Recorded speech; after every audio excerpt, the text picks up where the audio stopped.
They turn Okay, thank you. Alrighty, everyone. I am officially going to call this meeting to order at 7:03. Thank you all for your patience. And will everyone stand for the Pledge of Allegiance?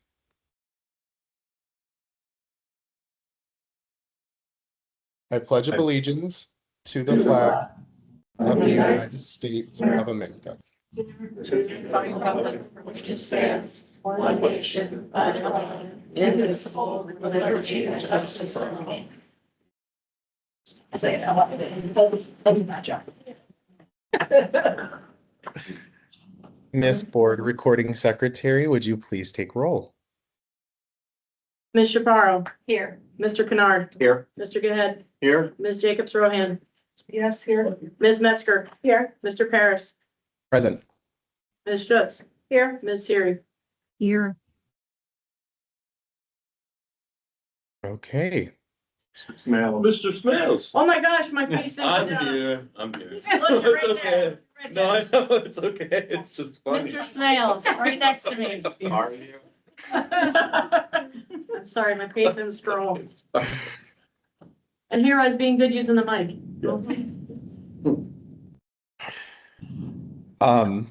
Alrighty, we will have now our presentation from our Director of Business and Finance, Miss Sheila Lubert. Do you want, do you want Kim to put them up? She can. Okay, hold on, let me get on.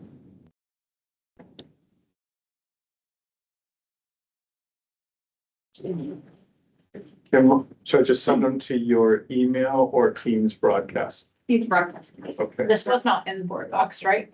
Correct. Nope. No, it's on board docs. Yeah. No, No, I'm just confirming it wasn't. I'm gonna forward it now.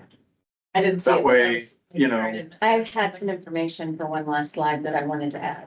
Yeah. And I didn't get that. No problem. So, I just wanted to be sure I didn't miss it. yep. But I will have a single handout for the small print slide. Thank you for your patience.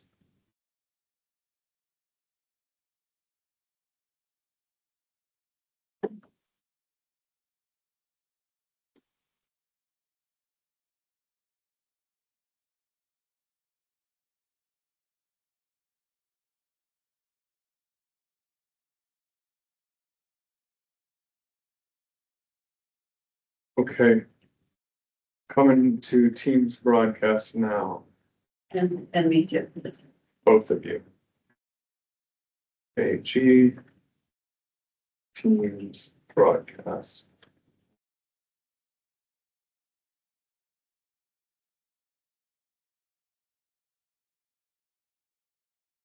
Make sure it's not spam question. Okay, Yeah. thanks, Kim. Yep.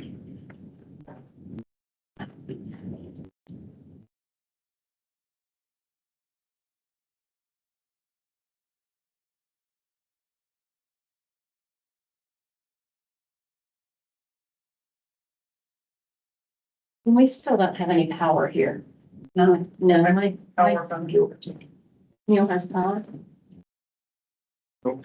No, it's just not, Here. no, it's on. It's just no power. Now see if you have it. Lights not turned on here. no, because the light's not turning on down here at all. Yeah, for any of these. It's okay. No, then on the power strip, it's the light. And there's none here. She'll get it. It's put like here.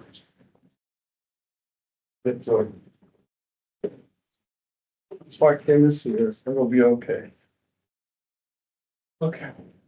Is it still scanning? Floating. Oh, so. Yes, there were tech issues. And they will be better tomorrow. On PSSA's end though, right? Like on the administrating, Yes, yeah. yeah. We ran into a few bugs. Yeah, Hopefully, I think we'll be okay tomorrow. I just figured maybe Mercury's in retrograde, right? Probably. Yeah, issues here. Is that why? Never heard that expression. What, merger, what is it? Not What? sure, maybe you're getting retrograde. I don't even know what it is, but that's, Councilman, yeah. Yeah, why was it out for like 6 weeks?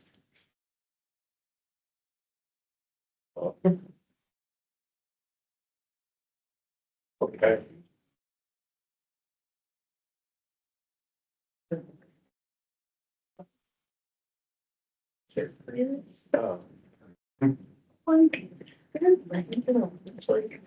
In between, yeah, what did you finish first? Yeah, I think I have to.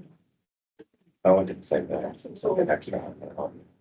It's a little extreme, I think, but.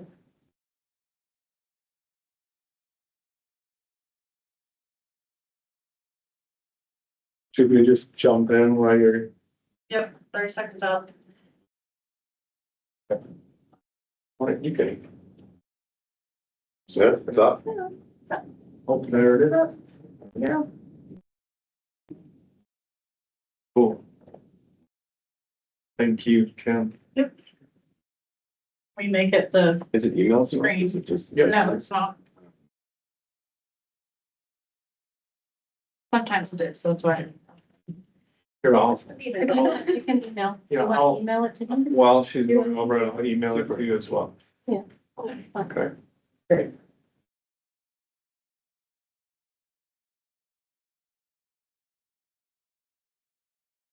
So this is my budget development update that happened, I think, last year in the late March. And it was originally scheduled for last week. This is the budget update. You're close to there. Yeah. Close to there? Yeah. This is the budget update, and next month, you'll have my preliminary final budget with a lot of data that you'll get to review and ask a lot of questions about. But the governor's proposed budget just last week was passed at the first level. So there's still a lot of negotiating going on, but as you can see with our basic education funding and special education funding, very small increases from last year. $21,840 for basic ed and $23,677 for special ed. What I do with Riverview's budget is I do not touch those dollar amounts. I base it on what we received the year before. 99.9% of the time, the governor says you won't receive less than what you received the year before. That's a safe bet with us. A couple years ago, we received these astronomical numbers that we were supposed to get in the state budget, and it never came to fruition.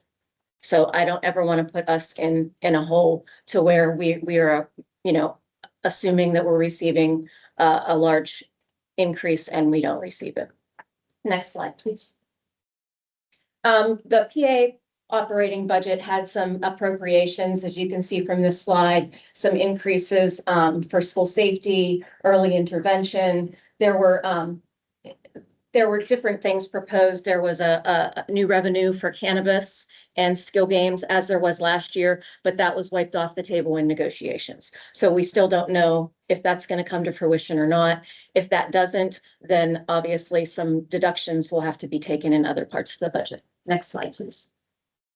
The challenges, this comes from the PSBA State of Education report. I try to put a slide in every year based on the report. PSBA goes through a lot in providing this data to us. Charter school tuition also still tops budget pressures.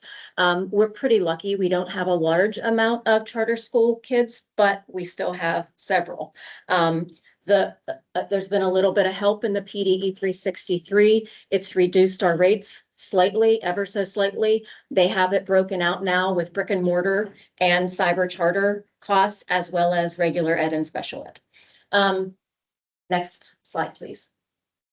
Special ed expenditures have been what they always have been, unfunded mandates. Our expenses continue to increase, and the expenses outpace revenues every single year.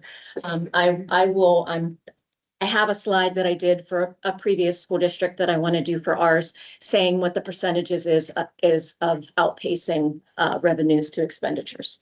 Turn this towards you. I don't think it's on. Am I not loud enough? I've never been told I wasn't loud enough. No, Paula says she can't hear. No, Paula says okay. she can't hear. Oh, Well, if Paula can't hear me, then. Next slide, please. We have future uncertainty, especially with the common level ratio in Allegheny County and the lack of a reassessment. I know you've heard me, this is kind of like my sermon that I give every year, and it continues to go down. It's dropping to 50.14 for common level ratio. Now, we do have our assessed values are holding steady, but again, the assessed value, you're able to tax on that new assessed value, the 50% if that's a new home being built. And you do have a little bit of building going on down at the lot still. But again, that assessment comes on and the CLR is 50% as opposed to back in the early 2000s when it was 82%. Next slide, please. Items to consider. As of last Friday, we have 7 retirements. We have 2 retirees that are retiring under the retirement incentive that the collective bargaining agreement holds. The rest are retiring under the early retirement incentive, which you approved last month. We do have replacements of all those teachers. I've fluctuated on the health, dental, and vision based on an individual cost, a husband-wife cost, and a family cost, just to give some differential. You know, you can't determine on a spreadsheet whether you're going to get a young teacher right out of school at a bachelor's 1 that's an individual, or you're going to get a seasoned teacher that's a master's 3 with a husband and a couple kids at home that brings up those costs per individual. We also have the consideration for the two new teachers. So you can see on my slide how I've replaced them at a bachelor's 1 or a master's 1, 2, 3. So you can see those differentials in the costs. Breaking it out like that, it breaks to about even with 2 additional teachers. Next slide, please. We have been discussing over the past several meetings a bond issue. I've been working closely with Alicia at PNC Bank to go over scenarios on a bond issue, an 8 million, a 10 million, or a 12 million based on the presentation that you received last week from Dan Engen of DRAW. Based on the estimated costs that he shared with the board of directors, we're looking at probably a $10 million bond issue for the auditorium project, with the rest of those funds coming out of our capital reserve if it's approved. My suggestion to the board would be to do the $10 million that would hit the budgetary impact of $505,000 annually. And then we could utilize capital to cover those other soft costs, including the 18% fluctuation in the program and the project. That's not including, your recommendation would be just part of the project. Yes, yes. Yes. Yeah, the locker rooms and the renovations. That's the small print on the yes.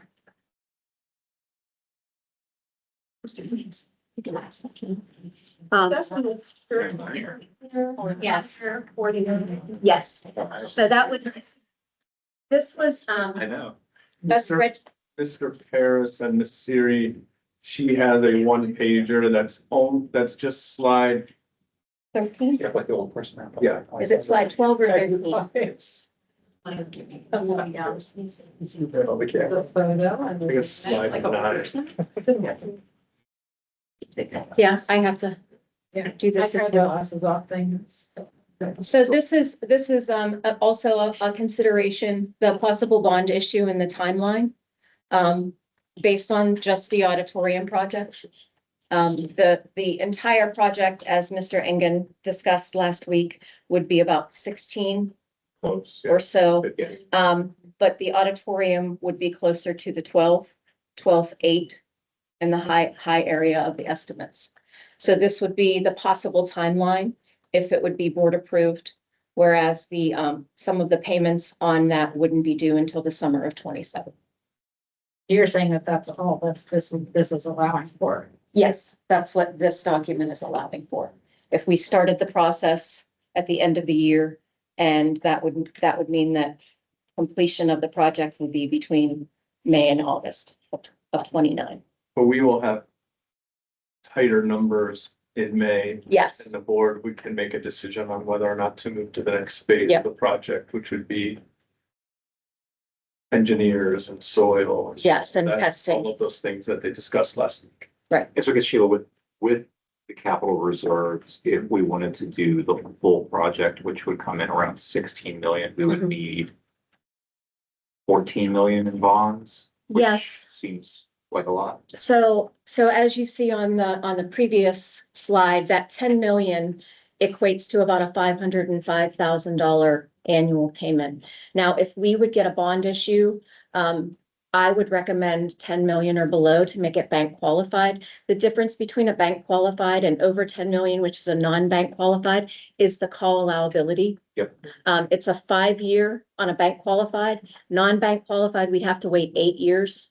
And then say an interest rate came down, if we had a 5.5% interest rate and it came down to 3.5, we would have to wait after the 5 years or after the 8 years, depending upon if it was bank qualified or not. So my recommendation would always have a bank qualified. That gives you more flexibility with your bond issue, especially with these times where rates are kind of fluctuating. As I said last week, our rates right now on our existing bonds, there's really no chance of doing anything with those because the rates are, whoever did them, that was an exceptional job of jumping when you needed to jump to get those rates as low as they were.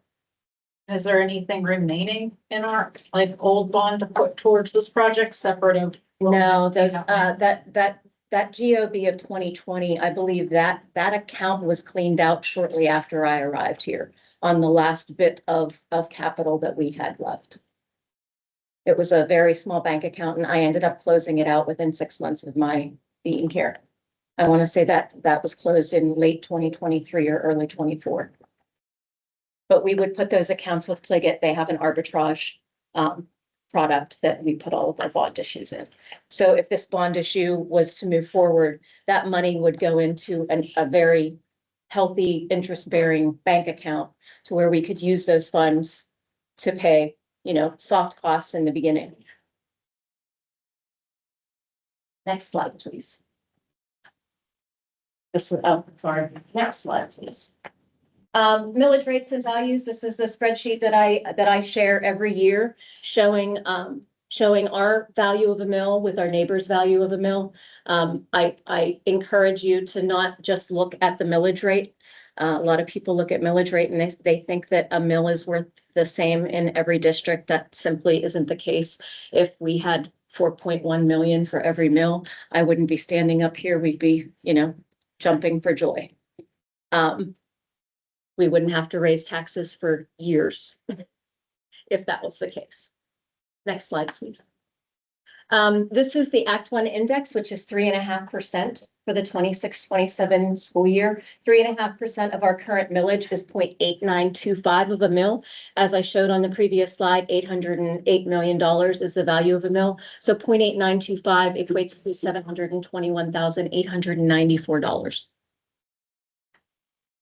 And the listing to the right, the listing to the right is how that would affect an assessed value on the number on the left for a home ownership. So that's the cap. So that's the cap. Yep. Yeah. That's the max that we could, 23 is, 721. yeah, almost 722,000. that's as much as you can clear. Right. Yep. And remember, if there is a reassessment that comes down the pike, we still have to change our millage to make that status quo. It has to be neutral. Revenue neutral. Next slide, please. We have some key assumptions. For 26-27, property assessments are holding steady, but the CLR, as I stated, in 22 was 86.2. We're down to 50.14. We have 7 REA retirements as of April 15th. PSERS is holding level. The doom and gloom seems to have kind of passed. They estimated years ago that our PSERS would go up to 40-45%. Thank goodness that's not the case. Rates started coming back up on investments, so they've made a little bit of that back. They fluctuated every year. very little. Healthcare, we had an increase of 8.3%, dental increase of 3%, and vision was status quo. We have contractual obligations, obviously, of CPAs in the district. We have contractual obligations for simple things like garbage removal, for IT department, for softwares that we use in the classroom and in the district office. We have a slight transportation contract increase as expected. Like I said last week, those bids came in not nearly as high as I anticipated. I'm still working through them because there were a lot of alternate bids. So Falco's office has a copy of the bids that came in, and we're still going through those numbers so we can prepare for your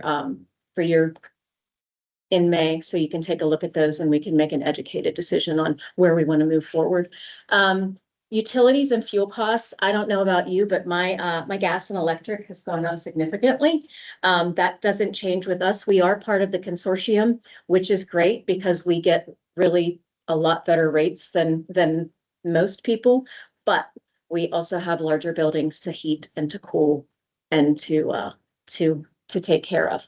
There are minimal supply cost increase. Again, we had the fear last year of tariffs. Those have since gone away. I don't know if anybody else noticed on the news, but Nationwide now has, like, I guess Nationwide is handling the tariff refund.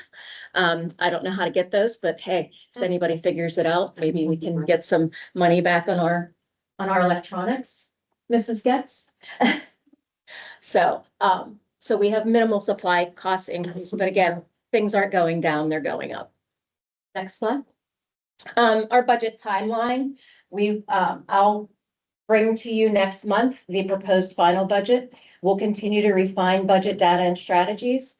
The deadline to make the proposed final budget available for public inspection is May 18th. And then there's a deadline to offer notice of intent to adopt the final budget at the end of May. We'll adopt the final budget in June. But again, I have started working diligently on the data that I'm going to provide you with all of the details and explanations for all of the wonderful account codes that are in our system. You'll know what 1110 means and what 610 means and all that fun stuff. So that's what I have for our short budget update. I'm still working numbers.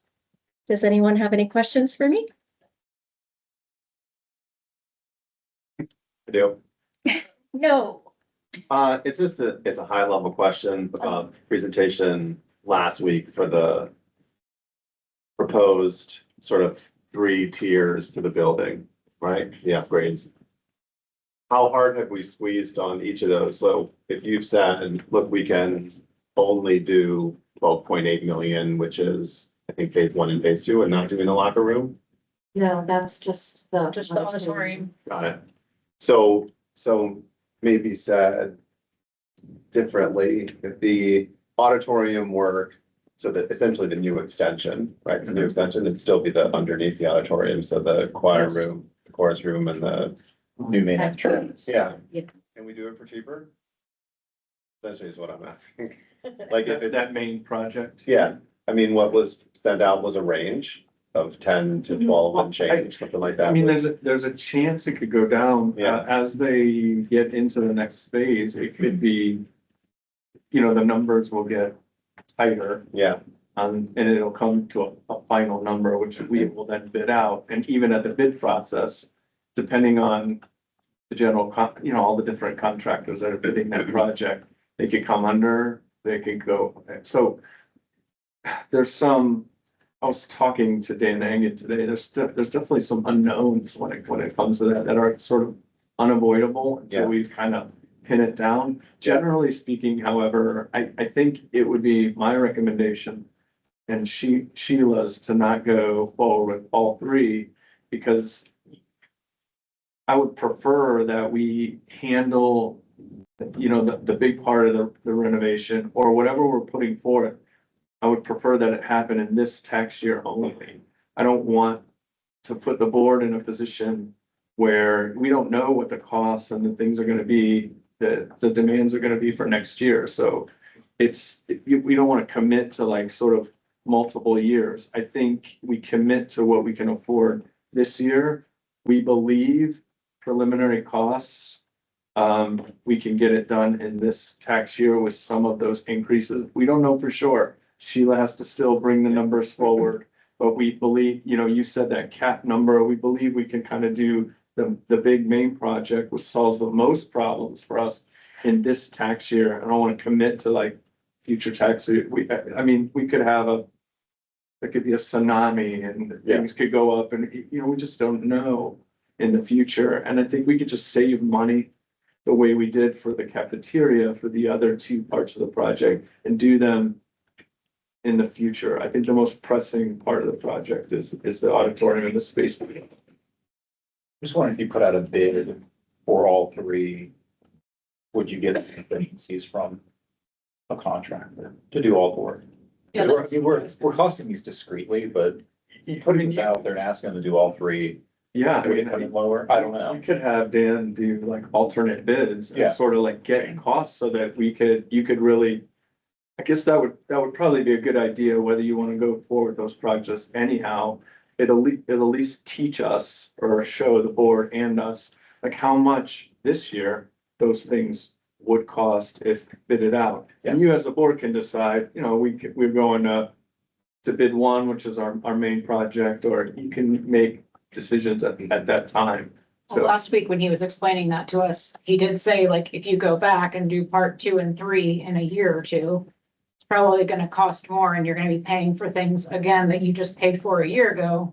You know, that could have been like economies of scale, you know, if you had done everything at once. So I definitely would think you Yeah. would want to at least bid it out as, hey, we have all 3 of these things we'd like to do. However, we're not sure we can cover all of Yeah. them. But if you tell us what your actual costs, you know, would look like, then that will give us a better sense of how far we can go.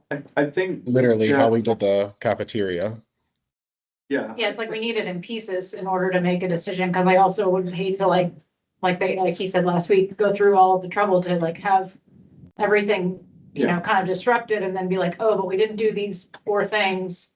But we're gonna go back and try to do them later and they're gonna cost more money because we didn't do them with everything else. So I think it will inform you of the cost of things, but I think there's no doubt that if you add any additional monies or any additional projects to the main project, I think there's no doubt in my mind, and I think Sheila, you'd probably agree that it's going to go over that max tax amount for this year. Sure. There's no doubt that will be the case. That's right. But ultimately, as a board, it's up to you. If you want to commit as a board to sort of like multiple years, you can, but.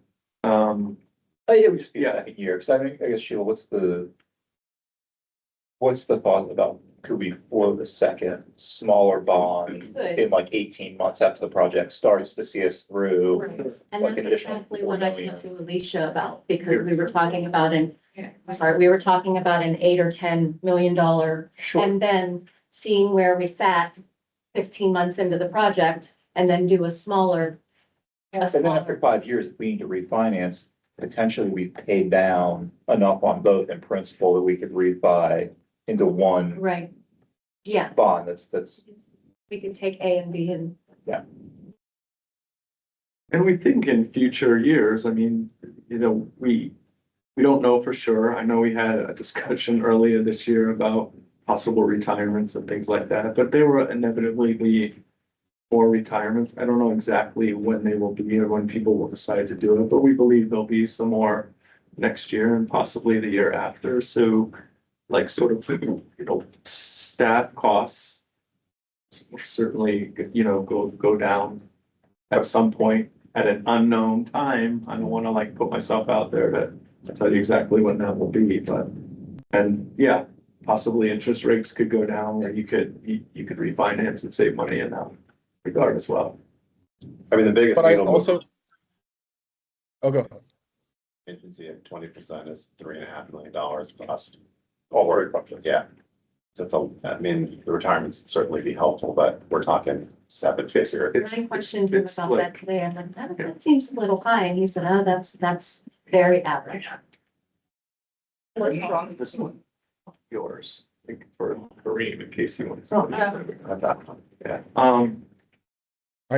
I also want to bring up the new hires as well, for the replacements, just to be mindful that all of them are at bachelor's ones or master's ones, and it's not taking into account double, like, so if someone comes into the district that has a spouse per se, right? That this is factoring in healthcare at a single individual, not two people being covered under that healthcare plan or a family.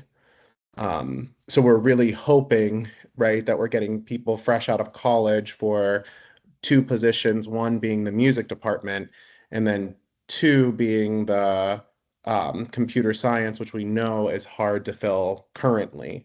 Um,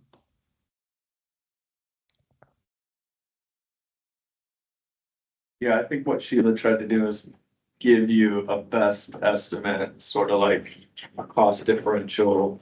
Once again, that's a good point, Mr. Paris. I mean, we don't know. We always hire, we always bring in, we always try to hire the best, but you know, those exact numbers, we just don't know. We think it'll be close to similar, but we just don't know. do we have the increase for transportation too? Sorry, Leanne. I mentioned that we're still working on the numbers because there were alternate bids. So we're still working through that data. Okay. Those aren't massive increases like we originally were thinking $200,000. It's nowhere near that, you know, it's much smaller in scale. We don't know the exact number quite yet, but we believe it will be a palatable number. I know we're talking money tonight, but over the week when I was looking through that booklet from last week, I realized that it said the auditorium was for 300 to 500 seats. Do we know? Cause I just feel like, 500 I think would be it's way much. 540 seats. okay, is, I perfect. think, Cause I was just like- thinking for graduation indoors, like 300 would, you know, Yeah, it's gonna be, Cut close. it has to be enough to hold every single student. for all this money, I was hoping Yeah, it would and be plus have 500 plenty more. to Okay. go, so Thank you. it'll be a significant increase in seats than what we currently have. Great. It certainly will cover our kids, and then at graduation, there'll be an extra, I think, you know, let's see, we have 425, at least 100, at least 100 extra seats in addition to what we have now. Sheila, I did have some questions about, like, fundamental questions about the bond issue. So if we're thinking about it, I don't know, compared to like a mortgage, right? The bond issue, that's gonna be for what, 25 years? And so we're making, what's that, a $500,000 payment on it annually? Does that make the school district less like fiscally stable, or I'm just sort of wondering, like, do I have the right idea? Is it kind of like getting a mortgage on a house, but it's for Yeah, these are $10,000? these are municipal bonds Mhm. that go to market Mhm. and people purchase them and we pay interest rates on them and we pay back the principal over a period of time, 25 to 30 years. So yes, But it is a form of long-term debt. it's a form of long-term debt. And then the impact on the taxpayer, depending on the house size, because you put that slide back up again, just like not too much trouble. No, she's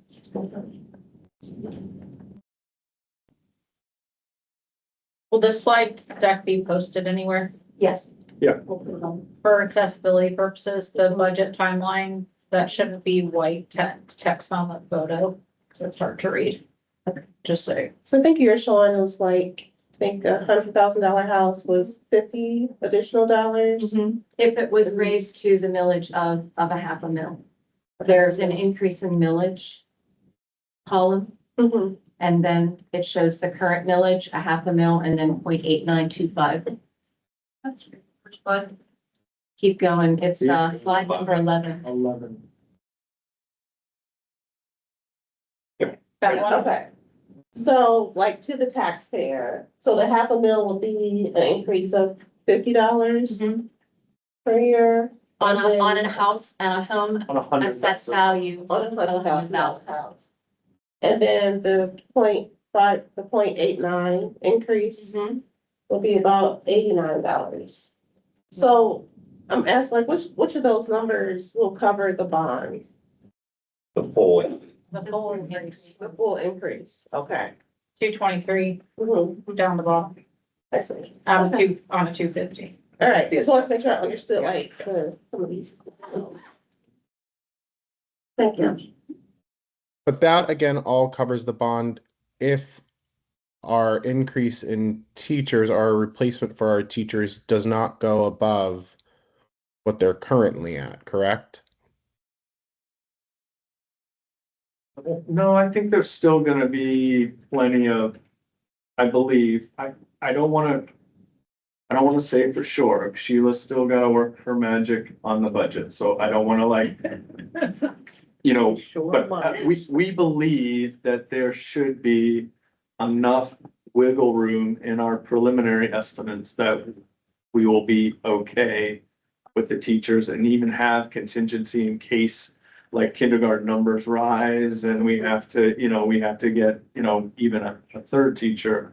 We believe we still should be okay at that $10 million bond rate. we'll have a lot more clarity on the cost of the teachers and the We very will have the future, right? exact- Because they have to start. Yeah, I mean, we're in the interview processes now, so we should. I mean, I don't know if we'll have everybody hired by our next meeting, but we should have some of those folks in place, so we'll have the better numbers at that point in time. Certainly, we'll know the exact number of how many, what the costs are for this upcoming year for all of our current staff. Yeah, so I think if it's somewhat in line with what you're thinking, we should be fine, because ultimately, we're not gonna know how much the project's gonna cost here, regardless of. Yeah, So there's it's like some unknown. 18 months into it, Yes, and we understand what cost overruns there may be. We're just guessing it's between $10 and $12 million. So that's correct. And previously to your arriving on board, when I started here, we went out to bid for the cafeteria. Those bids obviously came in way too high. That's not what we were anticipating on spending. So we pushed a brake on the project. We backed off of a few things that were the unknowns in the cafeteria, like the flooring. It's got metal going through it like this. We couldn't get a good read on it. So we had go back to the drawing board and do something that was, More cost effective. Alternative. more cost effective, yeah. And we waited And a that's- year to push the Right, project. and that's what we're gonna be doing this summer. Which So- you could essentially do Yeah. as well. If they come across as exorbitant costs, that's a discussion that you would have as a board, reconsider and talk with Dan and try to figure things out in a different manner. Well, that's where like the phased approach might be a good thing to say, okay, well, this is more than we bargained for. Maybe it needs to be in like part A, B, and C or whatever. It just broken out over a few Yeah. years or something. Like I said, last week, I think priority one is the project that solves the most problems is the auditorium. Yeah. Because it clears up the music spaces and affects the largest swath, positively affects the largest swath of students. And so my priority will always be the direct impact on students. That's the biggest direct impact. Second would be the wing. Third would be, I would say, the locker rooms. But I would say the auditorium is the biggest priority for that reason. Do you have any other questions for me? And then, I think, Oh, go ahead, Adishwa. I know it was covered a little bit in the previous meeting, but what were the other possible uses for the auditorium? Because it had the telescoping seats, right? Right. So could it be used as a rehearsal space or like multifunction? So it's not just being used for. Yeah, so we currently need to use that space we have testing, AP testing and other large scale testing. We have a Model UN conference that has multiple schools, which really negatively affects the space that we have. cheerleading practice would be in there. We could have board meetings there. We need this space for town hall meetings, musical performances, musical ensembles. What am I missing? Last dance. Assemblies. Yeah, full group assemblies, speakers, dances, Picture day. picture day, art show, students, probably Basically, right now, missing some. basically everything right now either happens in the gym or the cafeteria. I think. Yeah, the things that are currently happening in the gym, that's not a really great space for students where those kinds of things would now occur. There, the only thing that wouldn't occur there is the musical, because the proscenium stage, the opening and the raised stage, our musical staff says that's the best space for the musical. And the good thing about that is the musical does lock up auditorium space for a couple months. And so that is a problem because a lot of those other things are happening concurrently, which we are finding weird workarounds for. So the fact that that'll be in a separate place would mean the new space will be open to all the students during musical time and beyond. Thank you. Yeah.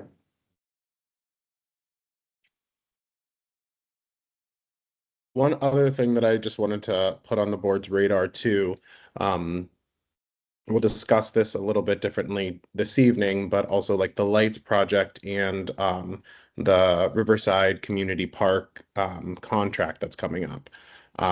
The borough has been very insistent. I don't know if you've watched any of those meetings, gone to any of them, but they've been very insistent on raising the price of to the district for how much it's going to be for renting the space, the utilization of services for the park and stuff, which is a major factor that we need to be just mindful of for the next year, not to mention this year for the lights.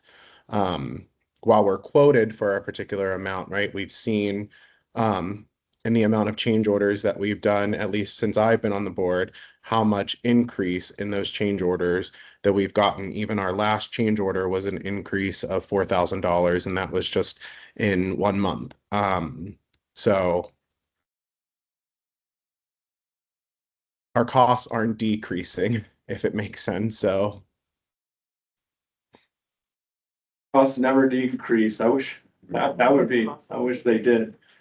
Yeah, I'm not, like I said, I think on those emails, I'm not aware of what the borough is desires or is trying to accomplish. But I mean, I'm also not listening to those meetings, so you would probably know more than I have, but I certainly haven't had any discussions with the borough in terms of what their expectations are for that contract, which I believe runs through the year of 2027. So we should be getting into those negotiations, you know, in the next year, beginning of 2027. January 20. Oh, go ahead.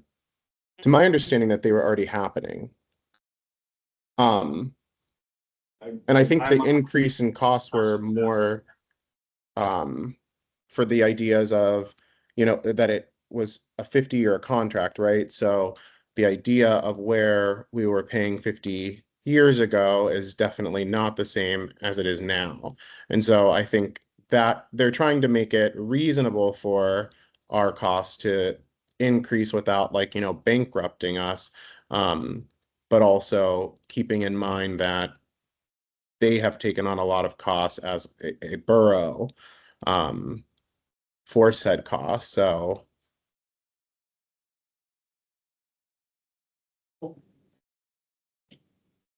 Well, if they have specific desires on that, we need to have a liaison of some sort for the borough and the school board on an ongoing basis leading up to that contract. Because it can't just be hearsay or whoever happens to make it to a council meeting or whoever happens to make it to a district meeting. Like, there needs to be more ongoing communications about what that might look like in the future.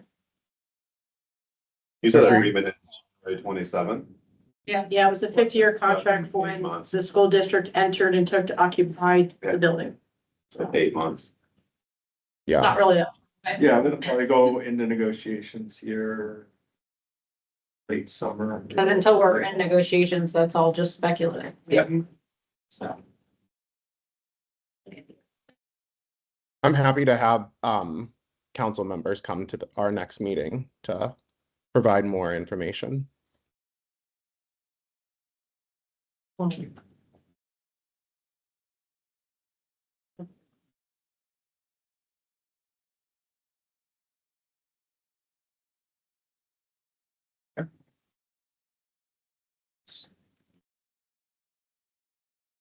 Alrighty, any other questions or comments for our budget presentation? Thank you, Sheila. Thank you, Sheila.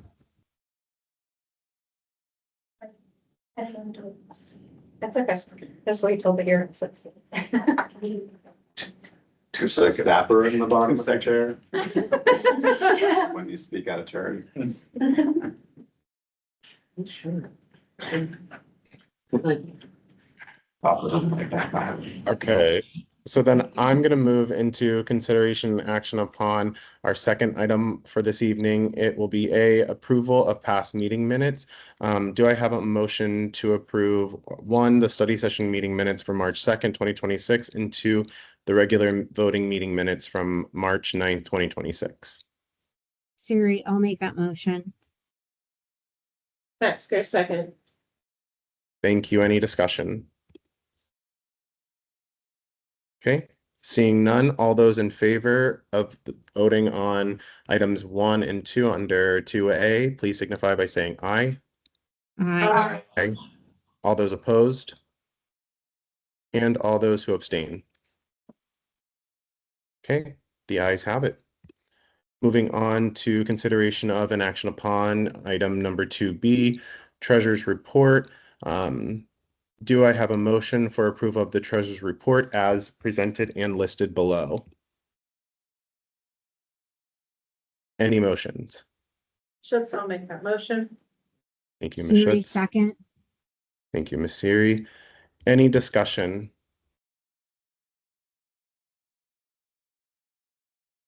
Okay, seeing none. All those in favor of approving item 2B, the Treasurer's Report, please signify by saying aye. Aye. Aye. All those opposed? And all those who abstain? Okay.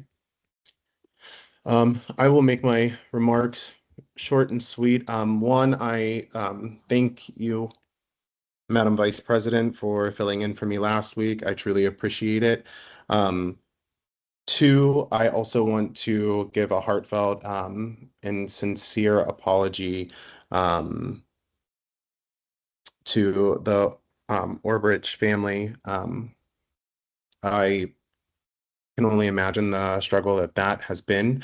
And this month has definitely been a tough month, and I appreciate how our district again just comes together in times like this. I can only imagine. So my heartfelt, sincere apologies go out to that family.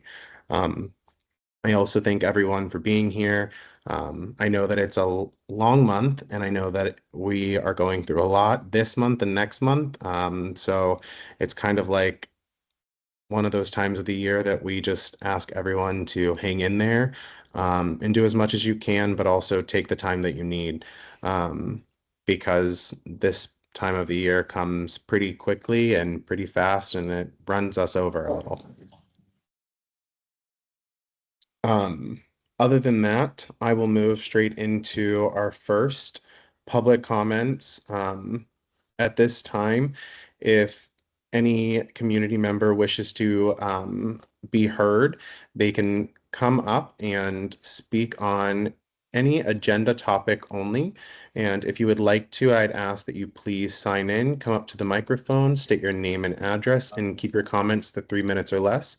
Please also keep in mind that the board does not typically respond to public comment, but rather takes the hearing into consideration for future governance, and that all meetings We're having an audio issue. Second. Oh, Coming through like the laptop, so we're trying to figure out what. How. I think we lost the owl. yeah, we also lost visual. Now we can hear you. Okay, we're good. Sorry. Oh, here it comes. Perfect. I don't know where we left off necessarily. Oh, that's good. Public comment. Somebody touched something. I think it's coming back. House thing, so. I couldn't see.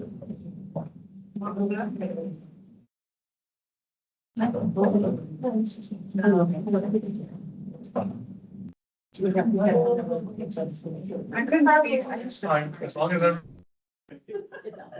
Can you say something again, guys? Yeah, can you hear us? Yes. All right, we're good. Perfect. Okay. Let's move into the first public comments. This is the time for community members to come up and discuss agenda topics only. If you'd like to speak, please sign in and come up to the microphone and state your name and address. Please keep your comments to 3 minutes or less. And keep in mind that the board does not typically respond to the public comment, but rather takes the hearing into consideration for future governance, and also that all comments and meetings are recorded. If anyone would like to come up, please do so at this time.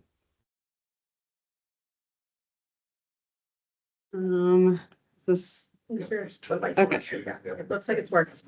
Okay. Sylvia Sullivan, 139 Oak Meadow Drive. So with this whole renovation thing, I think it's great. It's beautiful. The pictures are beautiful, everything. I mean, we obviously need all of that stuff. And I want as much as we can for the kids.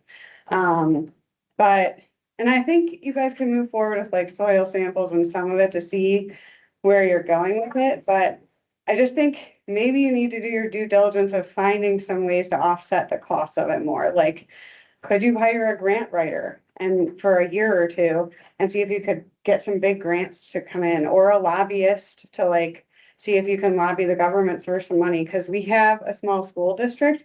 We have, some different, populations in the school district, some, needs and things like that. We may be able to get some more money for this that we could then offset, because just raising the taxes alone isn't gonna cover it all, first of all. Second of all, there's not a lot of contingency then for things like what Antonio's saying, like if the borough raises the rates, we're getting these lights. How much is that really gonna cost? Cause I know we have, what we think it is, but now we're gonna be paying for lights and for all these events, things like that, like the scoreboard, we still need to get sponsors to fix the scoreboard if something happens. We don't even have those yet. So there's costs that may come up that, we're in a good place building wise, whatever, but things happen. So, and I do think we should do this. I just think maybe, you start slowly moving forward and also look for other ways to offset the cost besides just raising the taxes to the max for probably more than 1 year, because I just don't see how you're gonna only raise it to the max 1 year and be able to pay for all of it. Now, if you only do phase one, maybe, but generally costs aren't gonna be less when you start a project. I mean, that would be a miracle if you got bids and they were less than what they thought. It's probably gonna be more. You're gonna run into something. So it's just a thought of like, could you hire somebody for not that much? Like a lobbyist for a couple $1,000 and, something like that for a year or something, or a grant writer, and see if you could really pull in some big money. I mean, we got 30,000 just from that one grant for that science thing. You're doing a chorus room. Maybe there's like an arts grant or a music grant or something where you could pay for part of it. So that would really help offset some of the tax, because, everything costs a lot. I think people are gonna start coming into the meetings and saying, I don't know if you can raise the taxes to the max. So some way to get both, because I want it too. I'm just thinking of another way. So it's just an idea. Thank you. Thanks. Thank you. Anyone else? Okay, that's okay. We'll have a second hearing of the citizens at the end of the meeting for comments on anything school related. So at this time, we'll move into motions for approval under finance. Mr. Kennard, take it away.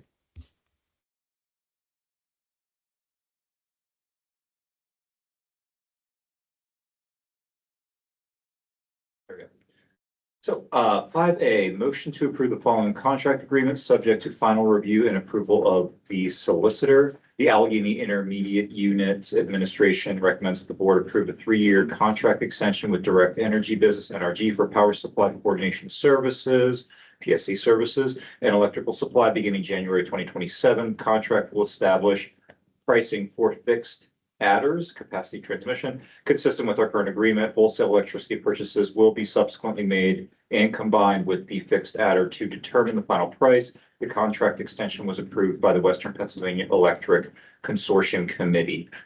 Number 2, a 3-year contract agreement between Riverview School District and No B4 Security and Training Platform for the technology services in the amount of $14,175.33.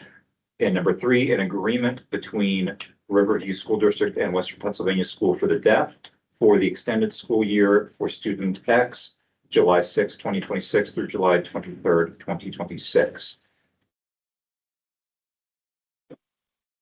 Can I get a motion? Jacob's Romeo. Chaparro, second. Okay, perfect. Is there any discussion on these items?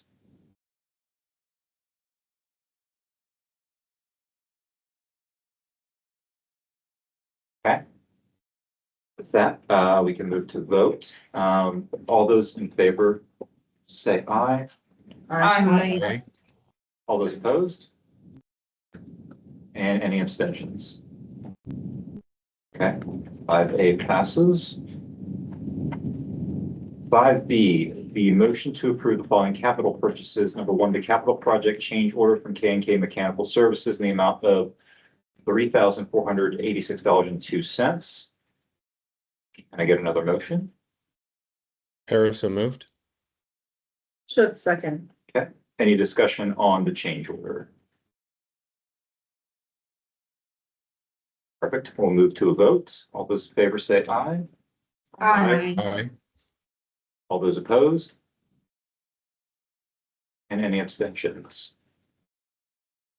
Okay, 5B passes. And then 5C, the motion to approve the following contract/agreements subject to final review and approval of the solicitor. The acceptance of the audit for the Riverview School District financial audit for 2024 through 2025 as prepared by Justin Van Cherry from Hoshak Respect Mutual and Wood LLP with no adverse findings. Can I get a motion? Chaparro, so moved. Metzger, second. Perfect. Is there any discussion on the audit? All right. A vote to approve this. All those in favor say aye. Aye. Those opposed? And any abstentions? All right. 5C passes. So I will pass it over to Mr. Smales for student life event.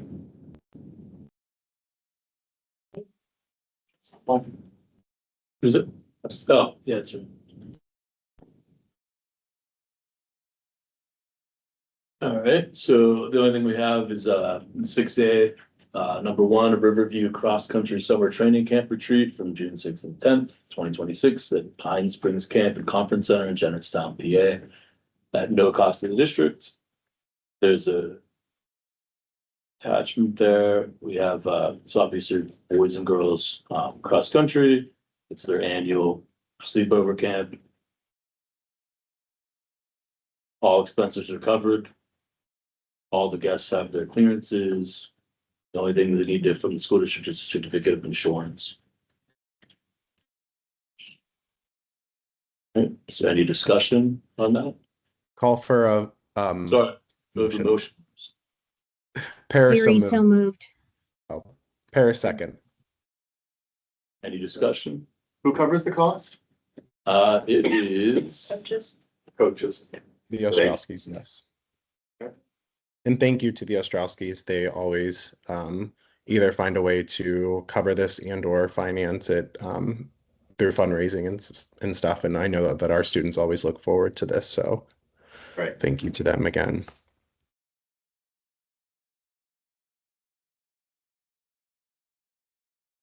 Anything else? All right, move to vote.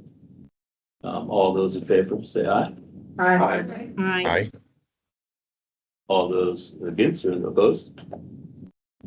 And all those who abstain? All right, ayes have it.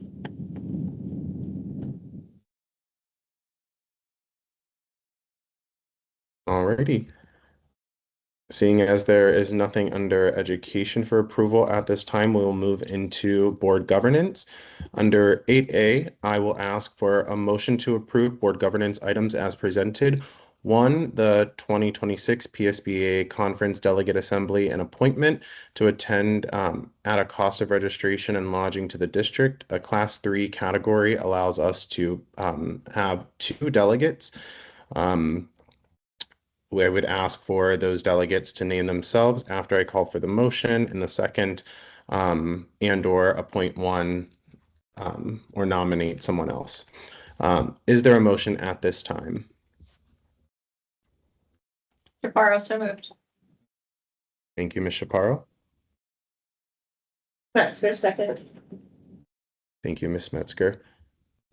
Would anyone like to self-nominate and or nominate someone else to attend the conference or the delegate or the PSBA delegate conference or assembly?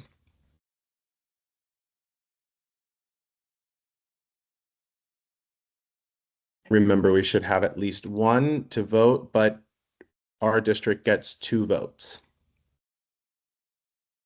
I would nominate Miss Siri if she's interested. Agreed.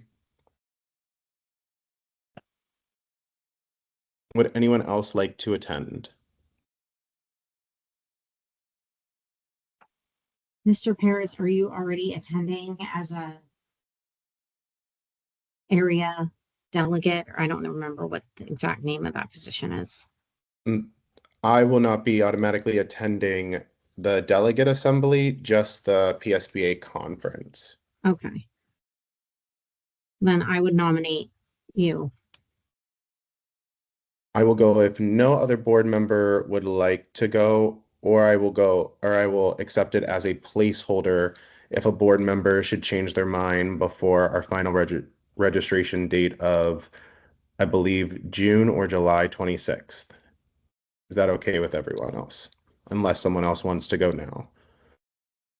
Because it's a 4-hour drive and I'd rather not go to Shippensburg. Okay, so we'll close nominations then at this time. I will then ask for a vote. All those in favor of the nominations being myself and Miss Siri for now, please signify by saying aye. Aye. Aye. All those opposed signify by saying nay. And all those who abstain. Okay, the ayes have it. Ms. Satowski, I would ask that we wait to register myself, but we can definitely register Ms. Siri. Moving on, 8B, motion to, oh, yes. I will fill that out tomorrow. I believe they give me a spot to make a note, but I think your name still goes in unless we change it. Because it's Oh, an okay. audit. So I will let you know tomorrow. Perfect, thank you. Motion 8B to approve the following MOUs and resolutions as listed. Does anyone need me to read these out? Okay, perfect. Then can I have a motion? Chaparro, so moved.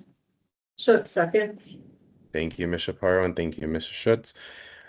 Is there any discussion?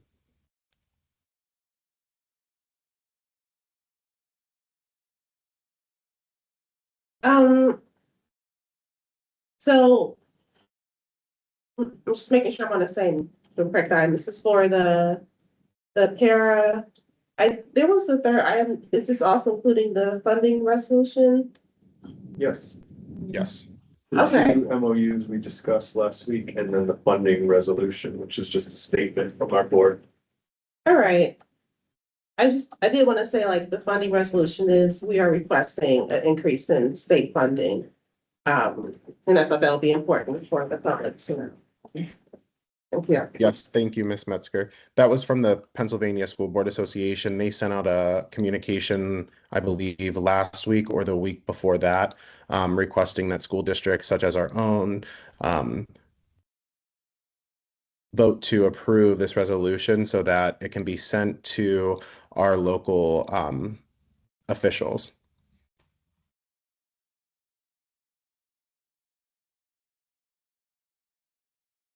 Thank you.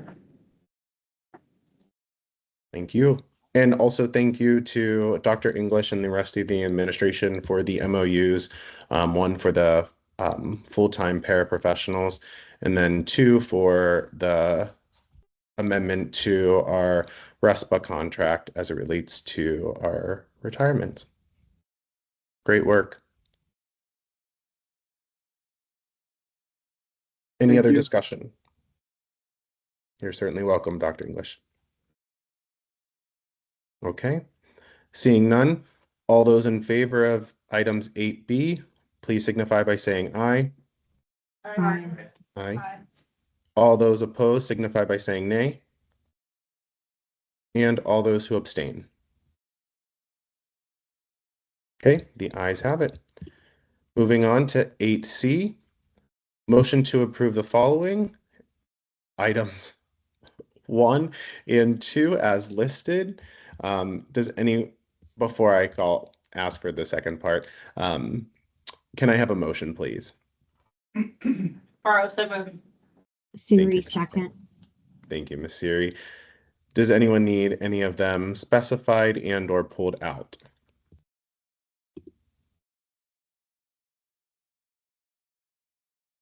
Okay. Seeing none, does anyone have any other discussion items for these specific policies? Were there And- any significant changes like that you could call out? Just, I know since there's so many listed here, if that would be helpful, just if there are any that had major changes. I mean, if not, off the top of your It's head, really the volunteers one, but and that wasn't even significant, but we discussed that. last week, okay, was that the only thing really? But I can remember. Oh, it's not new. Yeah. The rest were pin and push outs. Yeah, I can't think of anything that, you know. Most of this, yeah, she's right. Most of the discussion is about volunteers. And Okay. just updated language based on the law, the changes in the law. Okay, thanks. Welcome. We had discussion a couple of meetings ago about 005. I think that's what I remember.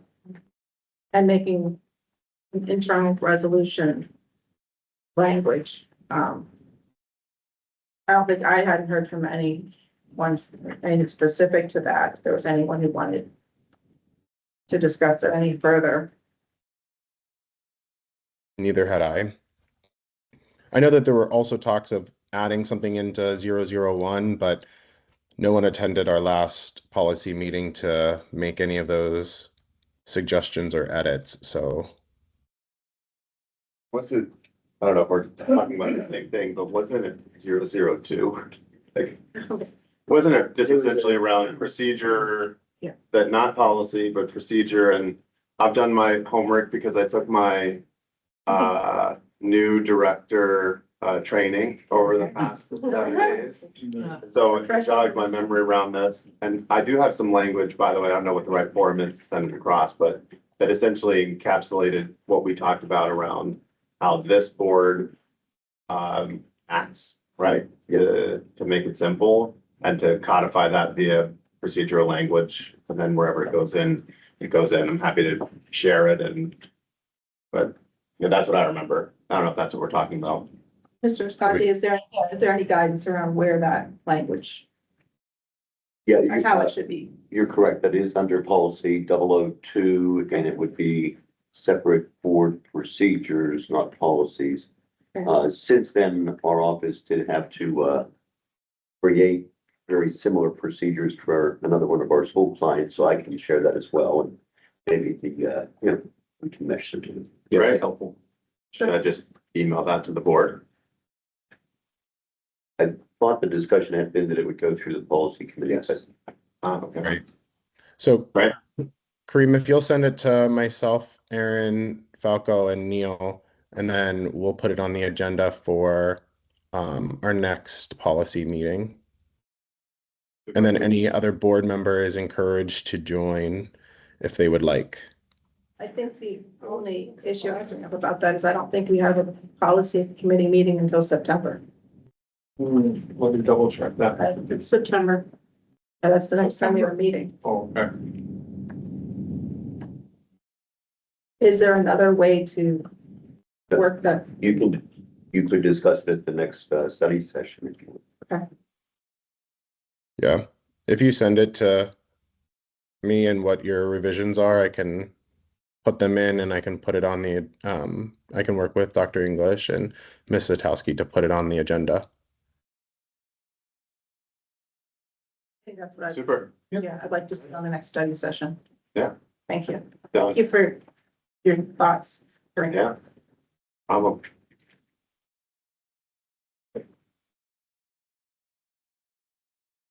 Okay. Any other comments or discussion?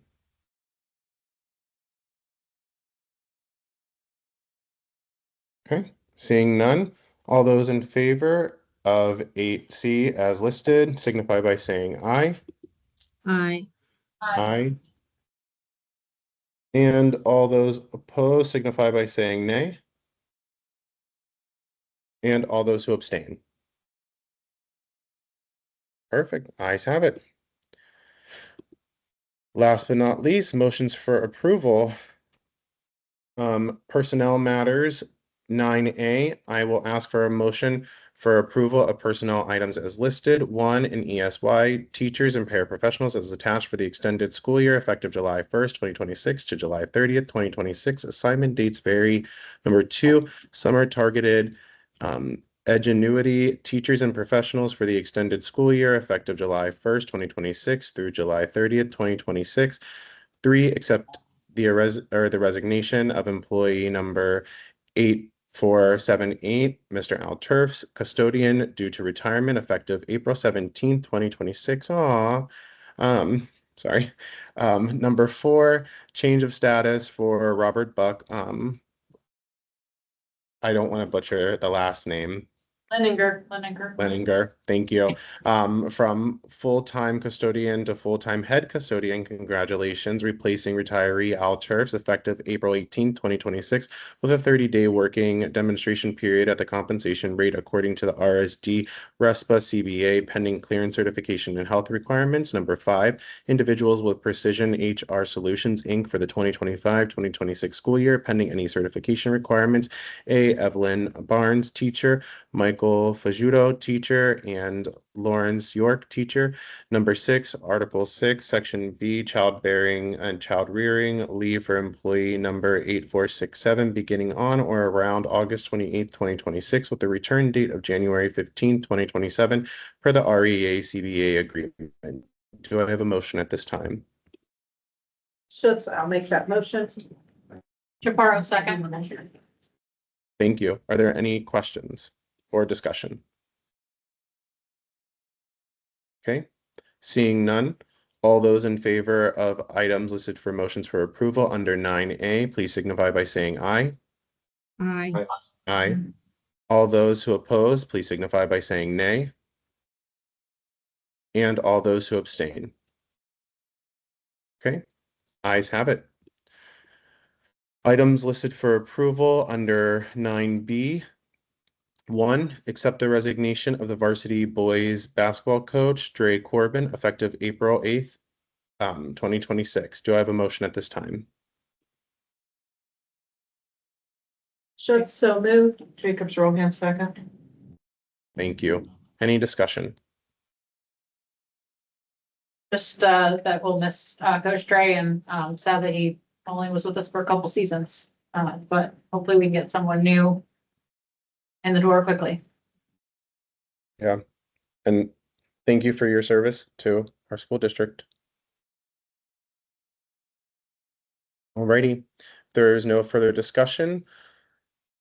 All those who signify or who agree and vote in approval, please signify by saying aye. Aye. Aye. All those who oppose signify by saying nay. And all those who abstain. Okay, ayes have it. We are at our second public comments for the evening. This is an opportunity for community members to come up and address any school-related topics. If you would like to speak, I'd ask that you please sign in, come up to the microphone, state your name and your address, and please keep your comments to 3 minutes or less. Please also keep in mind that the board does not typically respond to public comment, but rather takes the hearing into consideration for future governance, and also realize that all comments and meetings are recorded. If any community members would like to come up, please do so now.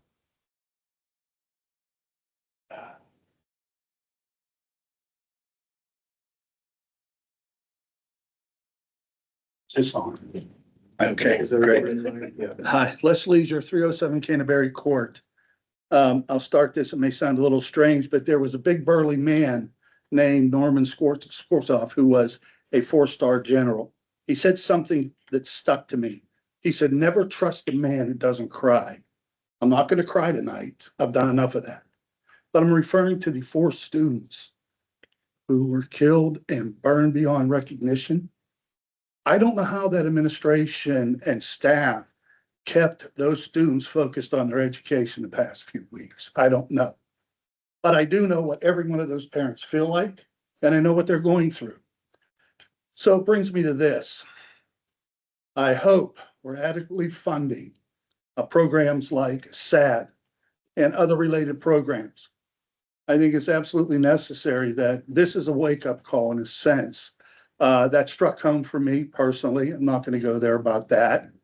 But I also want to say that I don't publicly talk about this. I'm not proud of it. But I sponsor a support group for parents who've lost children for many years. The thing that I'm seeing that is disturbing is teenage suicide. And I want to just spend 1 minute with you to explain to you what I've experienced sitting with a parent who recently lost a child to suicide. They have an abundance of guilt and feel a sense of failure. And why didn't I see this coming? Why didn't he come to me? You know, why did he do this? What happens is marriages are strained, families are fractured, siblings are running around aimlessly, wondering what the hell's going on? What are we going to do? So I think that, you know, when you look at that, I think that I'm seeing more of it. I know you are. I hope we're focused on that as well. I will tell you that I am a stickler about safety and security. When I see something, I'll say something. He knows that. I'll call, I'll email. I've had meetings with Dr. Turk, and I spent a lifetime in safety and security. I'm not here to talk to you about that either. So we're spending a lot of money. Not a problem. I agree with it. It's fine. But just a small amount of money we need to keep these programs going is vitally important, because I'm going to finish by saying this. There is nothing more devastating or more life-changing than to bury a child. And for you, there would be nothing more challenging and difficult for you if you were to lose one of your students. Thank you for your time. Thank you for your comments tonight.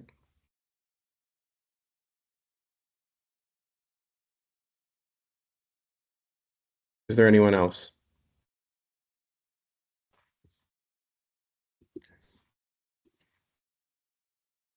Okay. Seeing none, we will move into our committee reports. The Finance Committee report, I would ask Mr. Kennard, although I don't know if you have one after the budget. We don't have anything beyond what Sheila has presented tonight, but I just remind the public that we have our next Public Finance Committee meeting on 5/6, where we will further speak about the budget as we move towards finalization. Thank you. Any questions for Mr. Kennard or Ms. Lubert? Okay.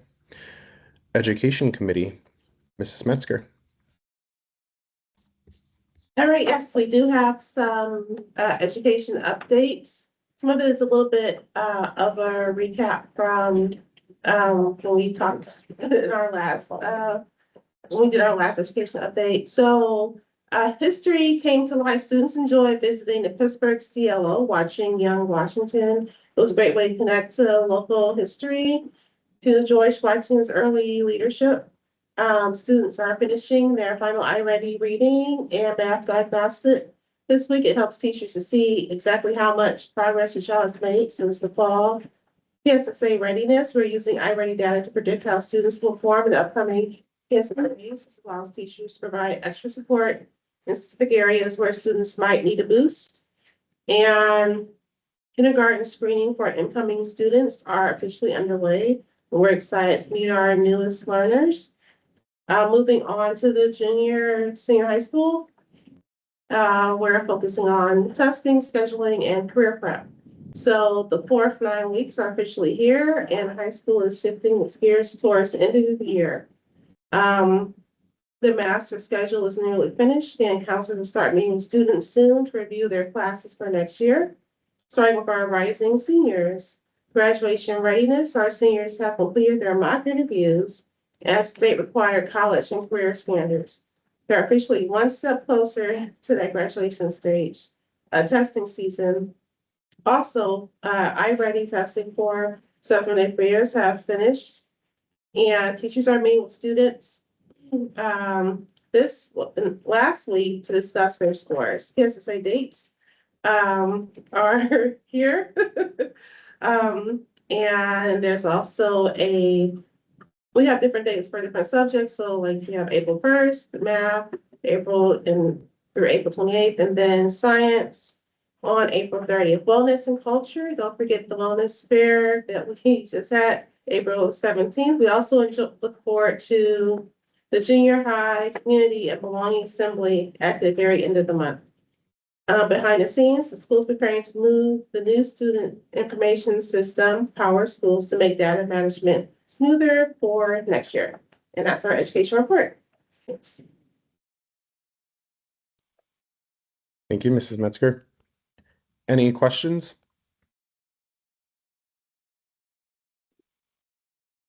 Okay, moving right along to our safety committee, Mrs. Jacob Prohan. Met on the 16th of April, and there was just one report.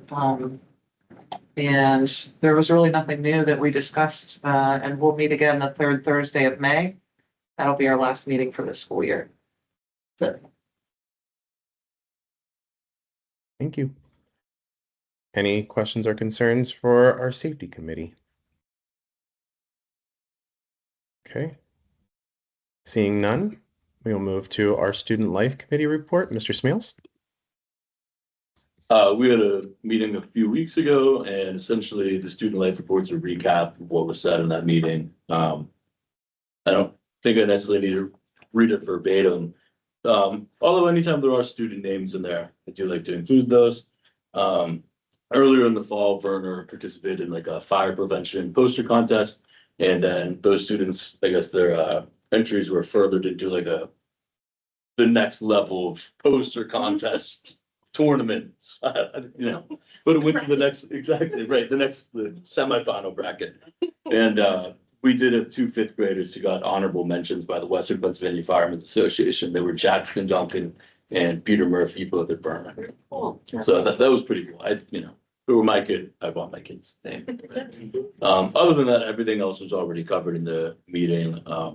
We did have the model UN team though bring back sizable victory, which was awesome as well. So that's about that. Oh, are we here? Sure. I was in Midget, Murphy Hawk would be one of those, and Okay. Rose, were you, no, just Murphy. All right. She was one of her. Congratulations, Murphy Hall. Like, actually, Sorry. It's nice when they're present. yeah, for sure. Yes, thank you for coming. I do. Any questions for student life? Okay, moving on to the policy committee report. Our meeting minutes are listed. We just completed our review of the 800 policies through the PNN network, so that I believe concludes all of our sections. So basically, oh, one more. 900s, yep, 900, but I it's thought we small. already did the 900s. Small, it's few more and it's small. Yeah, Oh, we're it's- close. Well, no worries, because I'm sure there will be more rollouts from the PNN network. And with that being said, that there is a new policy portal that will be coming out shortly here, that will allow also our board members to take a better and deeper dive into the policies that PSBA puts out. So be on the lookout for that. It should be in PSBA's kind of weekly reports coming up here soon. Other than that, I don't believe that there's anything else. Are there any questions for the policy committee?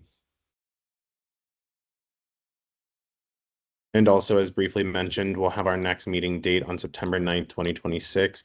However, if we have a significant more PNN updates, we may want to include another meeting a little bit before then, but okay. I saw that, Mr. Gahead. I'm glad you're excited for it. Figured out my sarcasm yet. Last but not least, our last committee report is our PSBA liaison report. Okay, everybody, so predominantly just informational items. I will attend the PSBA Liaison Quarterly Meeting on April 23rd. That's later this week. If there's any significant information that you need to know about soon, I will send an email to leadership to share out. As I've shared previously, PSBA Advocacy Day is Monday, May 4th. I have a live link in the PDF if you would like to participate to sign up. PSBA's legislative platform is accepting proposals for next year. And there is an email included in that information if you would want to reach out to the Manager of Government Affairs and Educational Policy. There is a new certificate that can be earned, School Safety Preparedness. It is with Penn SSI and Millersville University. It looks really well done. It's a cohort and you can earn the certificate at the end. I've done other trainings with Millersville University and they do an excellent job presenting and preparing people with information. Next up is PSBA bylaw proposed amendments are due by Friday, May 15th. If you want to look at the current PSBA bylaws, those are linked in my report. And then if you have any questions, there's an email, Fawn McClure at PSBA can be emailed with any information. So there's an application for 2026 PSBA PASA School Leadership Conference, which is in Kalahari in the Poconos in October. Not only is there a link to submit an educational session, but there's also a link that you have to apply by June 1 if a school would want to perform at that event. And then lastly, I thought just for a point of information to be shared with guidance counselors, there is an American Exchange Project for a domestic exchange program that would be at no cost to students. And PSBA shared that information, so I just wanted to pass it along. And then, as always, there are numerous opportunities for all different kinds of training offered by PSBA, and I have them. Those are all hyperlinked in my report. And that's all I have.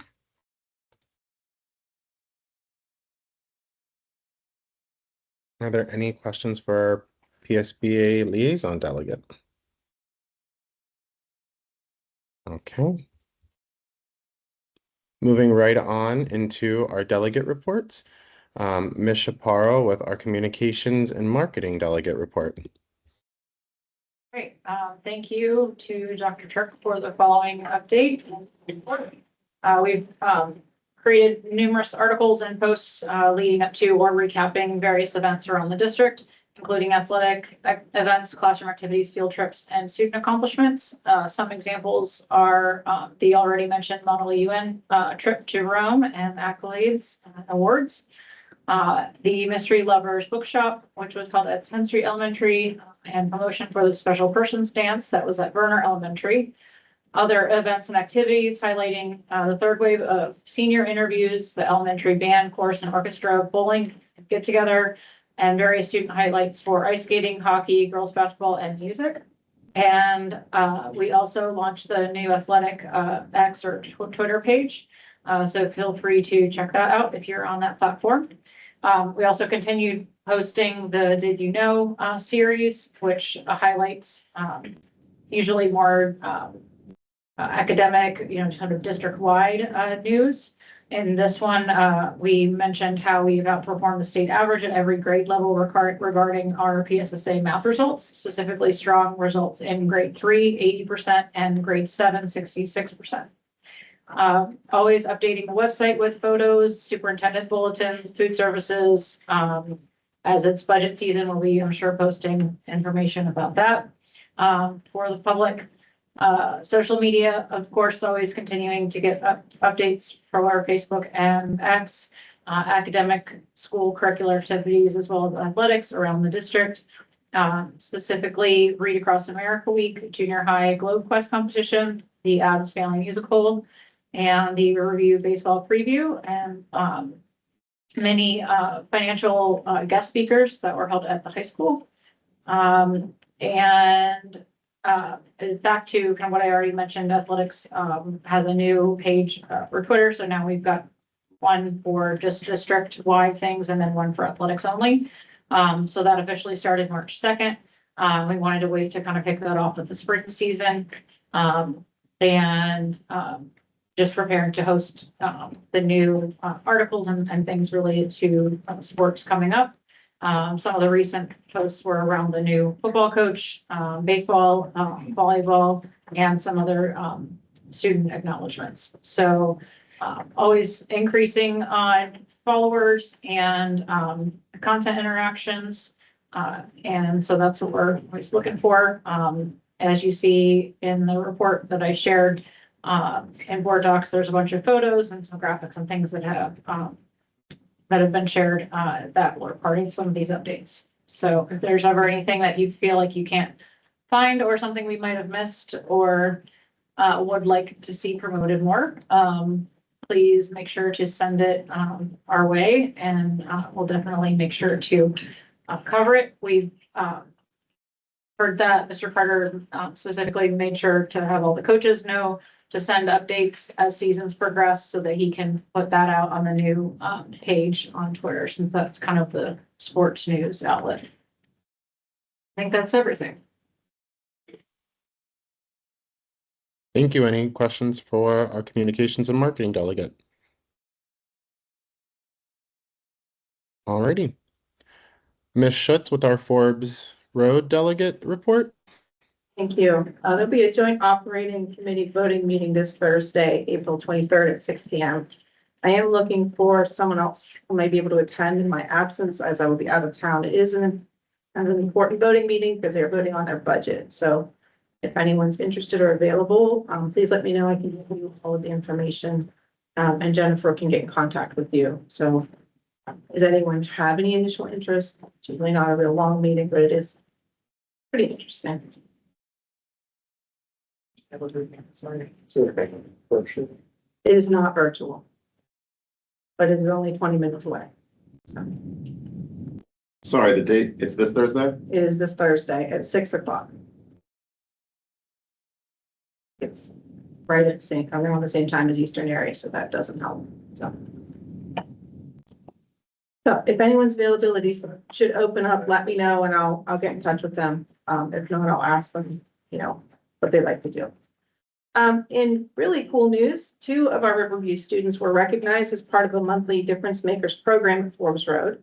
These students were selected for going above and beyond, being kind, and making Forbes Road a better place for others. So I'd like to recognize sophomore Madeline Martino in the Health Science Technology program and senior Matthew Carlino in the Computer Networking and Security program. That was pretty exciting to see. There was a recent job fair. They brought in 50+ employers for students to meet with and learn from. They are restarting their FFA chapter at Forbes Road. That's been reactivated. And the senior certificate ceremony will be May 13th at Penn Hills for anyone who'd like to attend. I plan to go, so want to come along. And that's my report. Thank you. Does anyone have any questions for Ms. Schutz? Okay, and hopefully someone can attend the Forbes Road meeting. Moving on to our legislative report, Ms. Siri. Thank you. Before I get started with my written report, I did neglect to remember that I did attend the AIU board election meeting last week virtually, and I attended the AIU legislative forum virtually. The legislative forum was much better attended by legislators this year. Both our Senator Costa was in attendance, and Senator Williams, who's just across the river, who's on the Senate Education Committee. And I think there was 9 total legislators there, which is was much better than we've seen in the last couple of years. So that was very encouraging. There was a general sense that we will most likely have an on-time budget because it is an election year. So I will take that as the reason. I don't really care why they get it done on time. I just want them to get it done on time. So moving on to my report, if anyone has any specific questions about the legislative forum, I would be happy to answer. There was not any legislation signed into law by the governor this past month, voted on by the House, House Bill 802, Right to Know Law, Disability Accommodation Exceptions. This just creates exemptions for people who are being provided accommodations. So it gives the example of Braille materials and exempts records that would disclose the identity of a claimant in a sexual harassment agreement. So some very important, exemptions for people with special circumstances that the public should not be privy to. House Appropriations, Senate Bill 375, AEDs at interscholastic athletic events. This seems very familiar and reminiscent of a law that passed last year.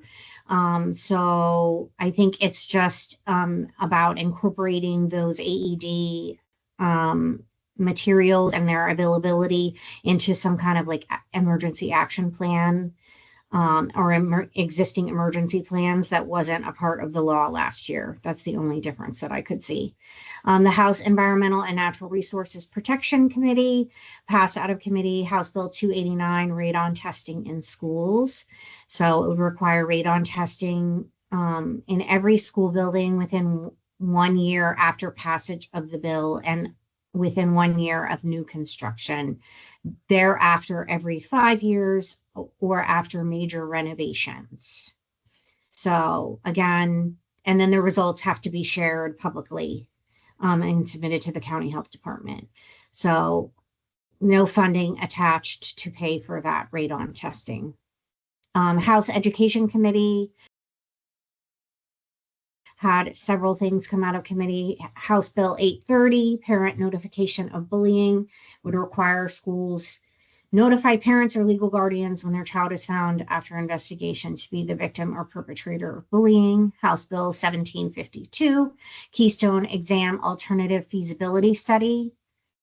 So potential replacement of Keystone exams with ACT or SAT as an alternative for literature, algebra 1, and biology. House Bill 2218, school counselor support. This bill is a little bit confusing and convoluted in my reading. It would also regulate school counselors' work time, primarily because it's requiring certain amounts of time being used by the school counselor without any flexibility by local districts. House Bill 2285, House Health Services and School Nurse Staffing Ratios. Again, currently 1 to 1,500 would change to 1 to 750. Would increase state reimbursement for school health services by a menial amount for the most part. And, you know, obviously that's a district by district, whether those ratios are even relevant. Like in our district, I don't know how relevant they are. I would say not very. Moving on to Senate Education Committee, Senate Bill 128, Curriculum Transparency in K-12. This requires schools to post on a public accessible website a link or title of textbooks, course summary, syllabi for every course, and state academic standard for every instructional course. So all aligned and readily and accessible to the public. Senate Bill 378, Student Data Privacy. This requires PDE to designate a Chief Data Privacy Officer, but then requires school entities to designate a student data manager and create a data governance plan and submit yet another report to PDE every year. Does not provide any funding for school districts to comply with this. Senate Bill 402, Volunteer Training for Emergency Seizure Treatment. This would establish a voluntary program allowing school employees to undergo training regarding emergency anti-seizure medication when a school nurse is unavailable. If a school would participate, the trained school employees were required to provide medical assistance. So they would be mandated, required to do that, and parents would be able to request that the school secure a volunteer if a nurse would not be available. And then lastly, Senate Bill 835, displaying POW MAI flags in school. This would require prisoner of war missing in action flag to be displayed at any public school in the Commonwealth that already displays the American flag. And then we already took care of the PSBA resolution, so that concludes my report.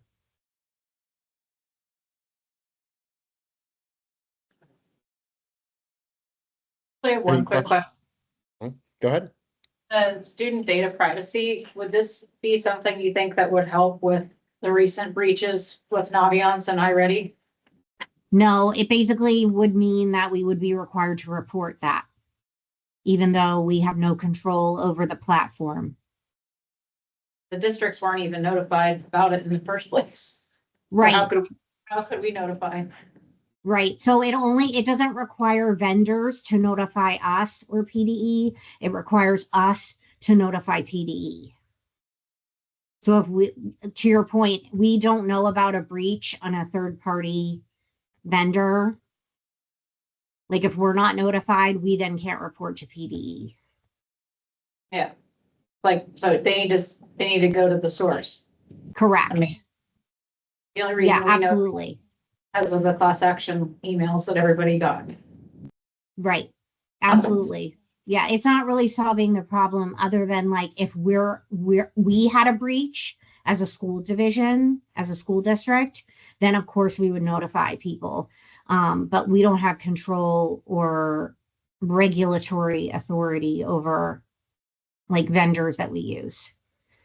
That would be potentially a question for Falco, whether that if they would pass this, would we need to, moving forward, like put in contracts that they need to notify us if they have any breach of our data? I couldn't speak to that. That would make sense, that we would include that. I mean, I would think that something like that would already be in there, that they need to notify us if there's a problem. If But they haven't. if they're a public company, they're legally obligated to Yeah. do that. Even if they don't, yeah. But we can, It's just a shame that like we hear about it after the fact, but then the state is sort of saying, oh, well, you need to let us know. I'm like, well, we weren't even notified. So Like, that's sort of not fixing the problem. Not that I'm shocked, it's government, but. Right. I mean, I think that it's more impactful for PDE to be monitoring and having communications. I mean, obviously, a lot of school districts use similar companies.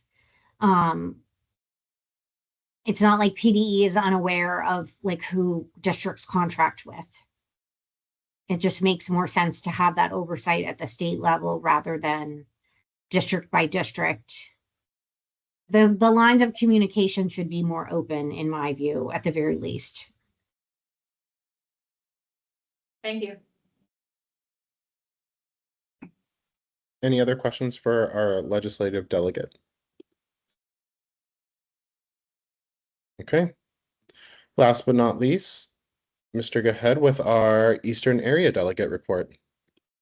Thank you. We had an Eastern Areas school board meeting about a month ago. It was on the 26th of March. We have another one on Thursday.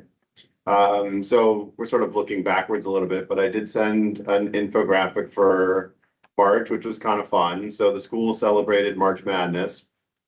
Point Park University's women's basketball team showed up and decided to play a little bit of hoops with the students and play the Sunrise basketball team, while the rest of the student body got to just watch and enjoy some other basketball themed activities.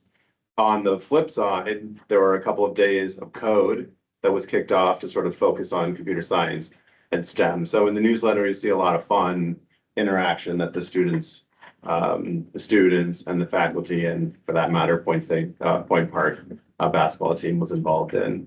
At a high level, similar to last month's update, no major issues. We've talked about a chiller being replaced, that is in progress. We've talked about sort of the ongoing pursuit of the funds for Penn Hills for failing to pay for the departure fee.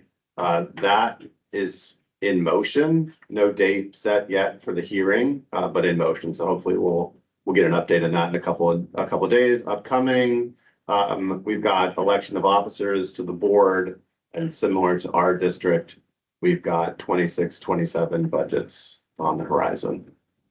Those are my updates.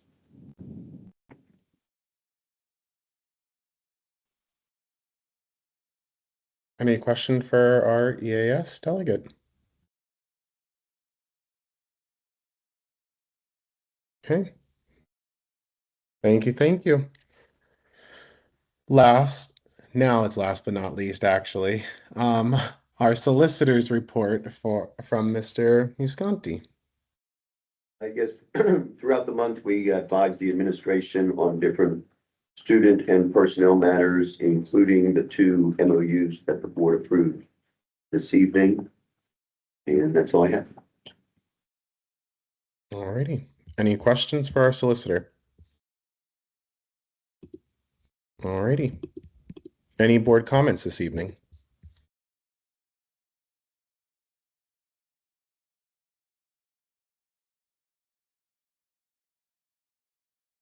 Alrighty. I'm actually going to ask for a motion to adjourn our meeting, and then we will move into an executive session to discuss a coming MOU regarding the lights with the Oakmont Borough. Do I have a motion to adjourn? Siri, so moved. Second. Perfect. We are now adjourned. Thank you all.